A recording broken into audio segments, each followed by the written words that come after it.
If you were to look right down here, you're going to see a clamp. If you were to look at the other end where it connects on to the throttle body, you're going to see another clamp.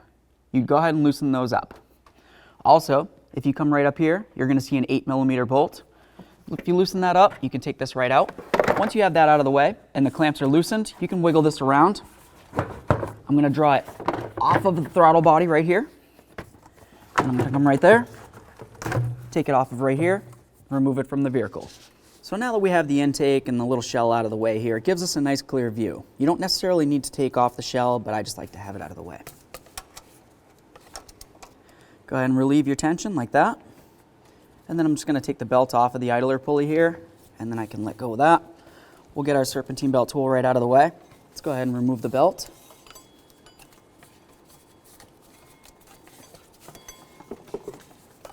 Okay. Looking at our new tensioner, you can tell that you're going to have 3 mounting bolts.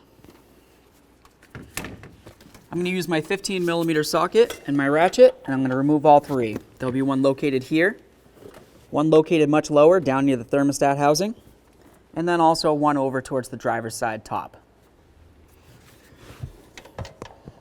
Let's start with the hardest one.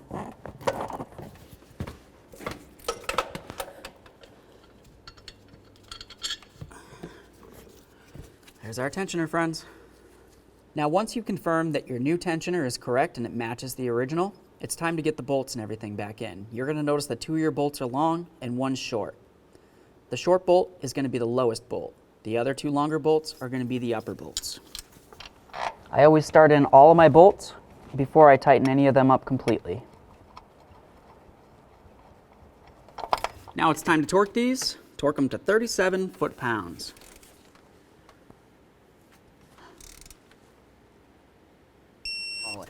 Go ahead and take one side, go down and around the passenger side of the water pump, which is this right here, and then put it over the crank, which is the main pulley over there.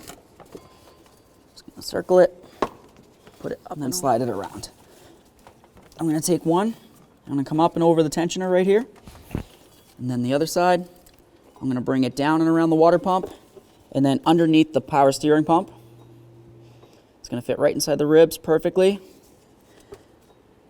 Then I'm going to come up, make sure it's sitting in those ribs. There it is. Come up and over the alternator right here. This looks good. Make sure everything's situated approximately where it needs to be. That looks great. I'm going to grab my tensioner tool.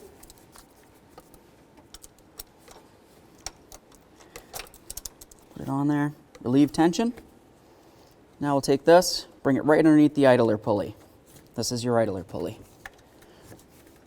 Get our tool off, give it a nice tug, and then of course double check all of your pulleys. Every one of them that has the rib side that goes up against the belt, you need to make sure it's sitting perfectly inside the ribs.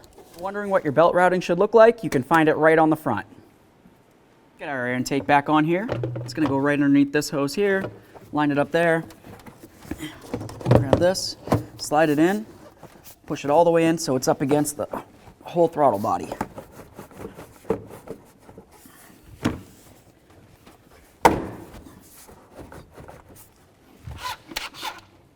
Make sure your clamps are nice and tight.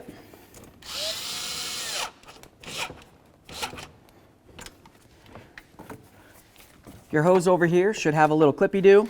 Ours is actually broken, but it's going to push in right there and that'll hold it secure. This cover back on here, just slide it all the way back so it's sitting inside the pitons. Put this down and tighten up your bolt.